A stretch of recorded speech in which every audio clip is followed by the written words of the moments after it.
अब इसकी जो है फैक्टराइजेशन की जाएगी।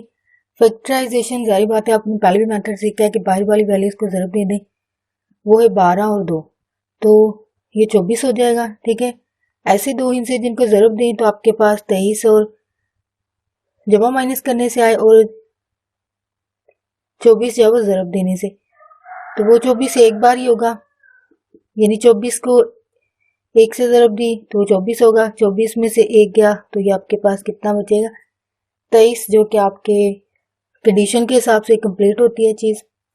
तो इसका मतलब यहाँ पे आप क्या लिख सकते हो, 12x की 2 और यह जमा 24x माइनस 2 बराबर 0, यानी इसके साथ माइनस आएगा वजह जो यहाँ पे अलामत होती है वही आपकी बड़ी वैल्यू के साथ लगेगी, यानी 24 के साथ क्या आएगा माइनस और इसके साथ क्या आएगा प्लस, यानी माइनस 23 में से जमा का एक जाएगा फिर ही 24 में से एक जाएगा फिर ही माइनस 23 आएगा ना, तभी आपकी कंडीशन जो है वो कंप्लीट होती है।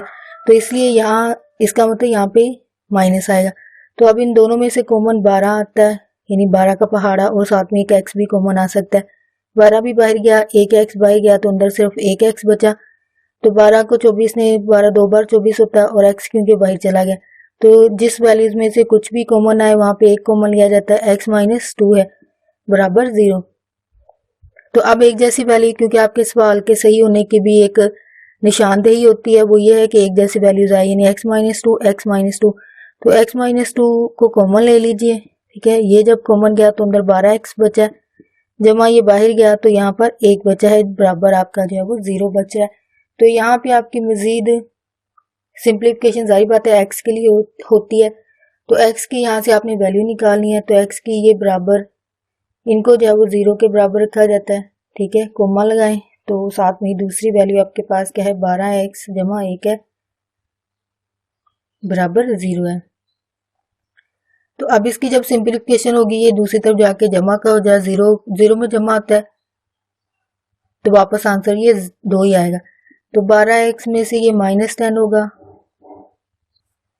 तो ये दूसरी तरफ जाके -1 हो जाएगा, यहाँ पे प्लस क्या दूसरी तरफ। अब x की वैल्यू -1/12, ये क्योंकि ज़रब खा रहा है 12 तो दूसरी तरफ जाके ये तकसीम हो जाएगा, तो ये 1/12 हो जाता है, जो कि आपके नंबर्स हैं 2 और -1/12, 12 जो कि आपका फाइनल आंसर बनता है। नेक्स्ट क्वेश्चन नंबर 5 है, यहाँ पे लिखा है the difference of number and it's reciprocal. तो यहाँ पे नंबर यानी डिफरेंस से मुराद माइनस। ठीक है, स्टेटमेंट वाले जो सवाल होते हैं उनमें डिफरेंस को जो है वो माइनस से अलामती तौर पर जाहिर किया जाता है। तो उन्होंने कहा है कि डिफरेंस होना चाहिए यानी दोनों का माइनस, जैसे कि पहले भी आपने सवालों में सीखा था कि अगर तो प्रोडक्ट था तो जाहिर बात है ज़र्ब की शक्ल में लिखा जाता है। अब यहाँ पे क्योंकि डिफरेंस कहा गया तो जाहिर बात है इसको माइनस करेंगे, और इस नंबर का जो है वो रेसिप्रोकल कहा गया। रेसिप्रोकल से मुराद अगर x है तो इसका रेसिप्रोकल क्या होगा, यानी इसके उसी शक्ल को बट्टे की शक्ल में लिखना जो क्या होता है उसकी रेसिप्रोकल शक्ल होता है। तो यहाँ पे जो है वो रेसिप्रोकल आपने लिखना है, x को नंबर को फर्ज किया जाता है जो कि x है, और इसी का रेसिप्रोकल आपको बताया कि जो शक्ल यानी 1 है तो 1 का रेसिप्रोकल क्या होगा 1/, या 2 है तो 2 का रेसिप्रोकल क्या होगा 1/2, यानी बट्टे की शक्ल में लिखना जो है वो रेसिप्रोकल कहलाता है। तो यहाँ पे कहा गया है कि आपने इसके रेसिप्रोकल का डिफरेंस लिखना है यानी माइनस लिखना होता है, और इसको बराबर जो है वो किसके लिख सकते हैं, बल्कि लिखना है रेसिप्रोकल इज इक्वल क्या है 15/4, ये आपकी स्टेटमेंट में कहा गया है। और फाइंड द नंबर, यानी आपकी स्टेटमेंट के हिसाब से इस चीज को लिखा गया। डिफरेंस ऑफ नंबर यानी दो जो नंबर्स हैं उनका डिफरेंस यानी इनका माइनस, लेकिन जो नंबर्स हैं पहला नंबर लिख लिया उसी नंबर का आपने क्या लिख देना है रेसिप्रोकल, और इसको बराबर किसके लिखना है 15/4 के, जो कि आपकी स्टेटमेंट में कहा गया। तो नेक्स्ट आपकी सिंप्लीफिकेशन जारी बात है।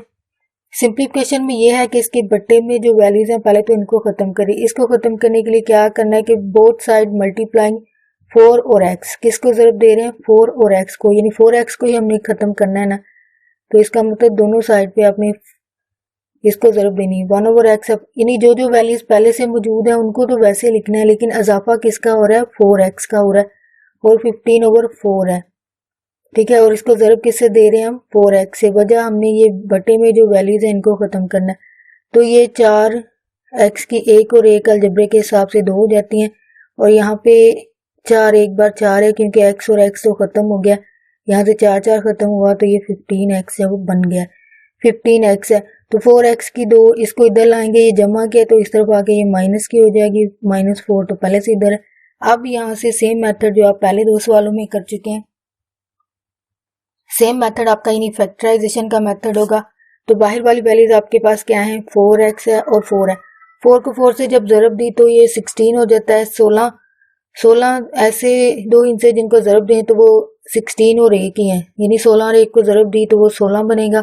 16 में से 1 गया तो ये 15 आएगा। तो इसका मतलब बड़ी वैल्यू जो ये 16 की है उसके साथ माइनस आना चाहिए, दूसरे के साथ जमा आना चाहिए। वजह बड़ी वैल्यू के साथ जो अलामत होती है, यानी जो अलामत यहाँ पे होती है वही बड़ी के साथ जो है वो आती है। ये मेथड है कंडीशन को कंप्लीट करने के लिए। ये आपने लाजमी मेथड जो है वो अच्छे तरीके से सीख लें क्योंकि यही ऑलमोस्ट सब में इस्तेमाल हो रहा है। 4x की 2 है तो जो 2 हिस्से सोचे जाते हैं वो है 16x है, ठीक है, और जमा x आएगा। वजह इन दोनों के साथ जो अलामतें हैं वो यहाँ पे जो अलामत होती है वही यहाँ से डिसाइड करती है, डिटरमाइन करती है। तो यानी बड़ी वाली के साथ जो यहाँ अलामत होगी वही आएगी। तो दूसरी के साथ जाहिर बात है दूसरी उसका उलट आ जाएगी, यानी यहाँ पे माइनस है तो ऑटोमेटिकली दूसरी के साथ क्या आएगा, जमा आएगा। अगर यहाँ पे जमा है तो दूसरी तरफ क्या आएगा, माइनस आएगा, जो कि कुलिये के हिसाब से होता है। तो 4 है तो इन दोनों में से क्या कॉमन आ सकता है, यानी 4 कॉमन आ सकता है और x भी एक कॉमन आएगा। तो 4x की 2 जो वो कॉमन आया, ठीक है, तो एक है 4 भी बाहर गया, एक x बाहर गया तो एक x बचेगा। 16 को 4 पे डिवाइड किया तो वो 4 पे आएगा x क्योंकि बाहर चला गया। और जहां से कुछ भी कॉमन ना आए वहां से कॉमन क्या आएगा, एक। ये आपने पहले सवाल में भी किया। तो जारी बात है अब क्या करना है कि आपको यहाँ पे आपको इंक की वजह से ये ज्यादा वाज़ेह नहीं हो रहा होगा, आई होप कि आपको ये नजर आ रहा हो। 14 तो ये 4x है, ठीक है, x है। तो यहाँ पे आगे चलते हैं, यहाँ पे ये जो एक जैसी वैल्यू है उनको कॉमन ले लिया जाता है, वो है 4x, ठीक है। जो 4 माइनस और 4 माइनस एक जैसी है तो उनको कॉमन लिया, तो यहाँ से ये बाहर गया तो ये 4x बचा है, ठीक है, जमा ये 1 बचा है क्योंकि ये बाहर चला गया तो यहाँ से सिर्फ 1 बचा है। तो x की वैल्यू निकालनी है, तो ये बराबर क्योंकि 0 है तो इसका मतलब इन वैल्यूज को आपने क्या करना है, 0 के बराबर रखना है, ठीक है। 4x प्लस 1 है बराबर 0। तो x की वैल्यू निकालनी है तो ये माइनस का है 4, तो दूसरी तरफ जाके क्या हो जाएगा, जमा का। तीसरी तरफ 4x है, ये माइनस प्लस है तो दूसरी तरफ जो है माइनस x है, तो माइनस ये यहाँ पे 4 है तो जारी बात है माइनस x, ये माइनस 1 है, ठीक है, माइनस 1, ये 4 दूसरी तरफ जाके माइनस 1/4 जो है वो आपके आंसर जो है वो 4 और माइनस 4 है, जो कि आपका फाइनल आंसर जो है वो बनता है। तो यहाँ पे स्टूडेंट क्वेश्चन नंबर 8 है। यहाँ पे अगर स्टेटमेंट पढ़ी जाए, find the integers whose sum से मुराद जमा एंड द डिफरेंस, आपने पीछे सवाल में डिफरेंस सीखा, उसका मतलब ये होता है minus. They square is also 9, यानी दोनों के साथ 9 लगेगा। उन्होंने कहा है लेट 2 नंबर जो है वो x और y जो है 2, एक पहला नंबर और ये दूसरा नंबर, तो इनको जब वो फर्ज किया गया उन्होंने कहा गया फाइंड द 2 इंटीजर्स सम से मुराद इन दोनों का क्या होगा, जमा। ये बराबर क्या है, सम इज 0, ठीक है। फिर कहा गया डिफरेंस, इन्हीं दोनों का डिफरेंस से मुराद माइनस, लेकिन ऊपर क्या होना चाहिए, स्केयर। ऊपर कहा गया है सवाल में कि डिफरेंस ऑफ देयर स्केयर, यानी ये जो स्केयर होंगे दोनों के उनका माइनस या वो बराबर, वो भी आल्सो से मुराद बी, यानी इनका स्केयर बी बराबर क्या होगा, 9 का। तो ये मसावात नंबर ए रखा जाता है नाम, या 1 2 रख लें, एक ही बात है। इसका नाम जो है वो ए रखा है, उसका बी रखा है। तो अब इनकी ये आपका ऑलमोस्ट 2.7 वाले मेथड है, या ये वाला मेथड ऑलमोस्ट आपने उसमें भी सीखा होगा, यानी जो आपके लिए छोड़े हैं आपने प्लीज उनको लाजमी हल करना है। लेकिन मेथड उसी एक्सरसाइज का है कि यहाँ से x की वैल्यू फ्रॉम द इक्वेशन आप यहाँ पे लिखोगे, कि पहले भी कहा है कि स्टेटमेंट आपने खुद लिखनी है फ्रॉम इक्वेशन 1, ठीक है, फ्रॉम इक्वेशन ए। तो इसमें आपने क्या करना है कि इसमें से हम नो लिखा है, x या y दोनों में से एक की वैल्यू निकाल सकते हैं, तो हम x की निकाल लेते हैं। x की निकालनी होगी तो ये इसके साथ वाली वैल्यूज दूसरी तरफ जाएंगे, जमा के दूसरी तरफ जाके ये माइनस की हो जाती है, -9।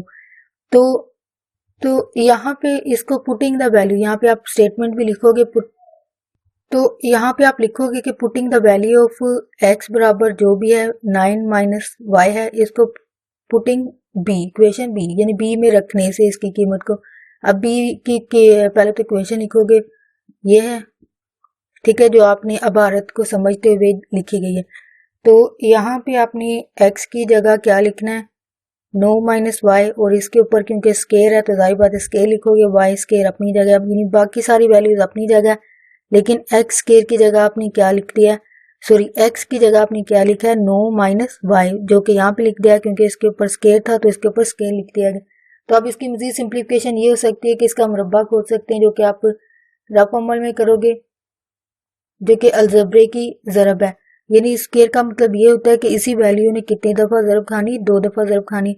तो ये 981 हो जाता है, ज़रब देंगे 9 को 9 से तो माइनस 9 वाई, फिर माइनस 9 वाई प्लस वाई की 2, तो यहाँ पे 81 और ये 9 और 9 जमा के 18 वाई जमा वाई की 2 होता है। तो यानी इसकी जगह आंसर क्या आएगा 81। तो आंसर आपके पास क्या है 81, 18 वाई प्लस वाई स्केयर है, तो बाकी यहाँ पे वाई एक स्केयर है और बराबर 9 है, यानी इसकी जगह आंसर इतना आया आपका, ठीक है, जो कि अभी आपके सामने ज़रब किया गया, और बाकी आपके पास माइनस 9 था वो अपनी जगह, बराबर 9 जो है वो अपनी जगह पे, ठीक है, इनको आपने लिख दिया। तो अभी इसकी सिंप्लीफिकेशन होगी, सिंप्लीफिकेशन ये हो सकती है कि ये तो दोनों आपस में कैंसिल, क्योंकि एक जमा के एक माइनस के कैंसिल हो गए, तो ये 81 और माइनस 18 वाई बराबर 9 है। तो इसकी सिंप्लीफिकेशन 81 ये दूसरी तरफ आके ये माइनस का हो जाएगा और ये दूसरी तरफ जाके जमा का 8 वाई हो जाता है, तो 81 में से 9 गया तो ये आपके पास कितना आता है 72, ठीक है, 8 वाई। तो अब ये दूसरी तरफ जाके जारी बात है, ठीक है, अब ये ठीक है 72 है तो 8 है, 8 है क्योंकि इधर ये ज़रब खा रहा है, दूसरी तरफ जाके तकसीम होगा, तो तकसीम होने के बाद y की वैल्यू आपके पास क्या आएगी 18 है, ये वाली वैल्यू जो है वो, हाँ जी y के साथ 18 है। अगर आपको आपका रफ अमल याद हो जो आपके सामने किया था, यानी 9 और 9 जमा के 18 हो गए थे, सॉरी ये 18 है, मैंने गलती से 8 लिख दिया, तो ये 18 है, 18 को 72 पर डिवाइड किया तो ये कितना आएगा 18 4 बार कितना होता है 72, जो कि y का आपका फाइनल आंसर जो है वो आता है। तो अभी तो ये आपके पास y की वैल्यू आई है, लेकिन अभी x की आपको मालूम करनी है, तो ये इसी में आप रखोगे, जो कि आपकी ये वाली वैल्यू थी, सॉरी ए वाली में आप रख सकते हो, इस वाली में भी रख लें कोई बात नहीं, इसमें भी हल हो जाएगा। तो इसमें आपने ए वाली में पुटिंग वैल्यू यहाँ पे आप लिखोगे, पुटिंग वैल्यू y बराबर 4 जो है वो इक्वेशन ए वो है, तो आपका फाइनल आंसर जारी बात है x अपनी जगह रहेगा, y की जगह आप क्या लिख रहे हो 4, 9 है, x की जगह 9 है तो ये दूसरी तरफ जाके माइनस का हो जाएगा, ठीक है, तो x की वैल्यू आपके पास क्या आएगी 9 में से 4 गया तो 5, यानी x की वैल्यू आपके पास क्या आएगी 5। होप स्टूडेंट आज की एक्सरसाइज आपके लिए हल करना जो वो आसान हुआ, आपको अच्छे तरीके से समझ आई हो। अगर आपको अच्छे तरीके से समझ आई है तो प्लीज़ मेरी वीडियो को लाइक और शेयर लाजमी कीजिएगा। अगर आप स्टूडेंट हो तो अपने फेलो स्टूडेंट के साथ, अगर टीचर हो पेरेंट्स हो तो अपने फ्रेंड्स और कोलीग्स के साथ मेरी वीडियो को लाजमी शेयर कीजिएगा, ताकि ज़्यादा से ज़्यादा स्टूडेंट्स की हेल्प हो सके। और प्लीज़ अगर आप मेरी वीडियो के हवाले से कोई अपनी राय देना चाहते हैं, कोई आपको कमी लगती है, तो प्लीज़ आप कमेंट में ज़रूर लिखिएगा, ताकि मैं अपनी इस कमी को दूर करके अपनी वीडियो को ज़्यादा अच्छे तरीके से जब बना सकूं। तो आपका वीडियो देखने के लिए बहुत शुक्रिया।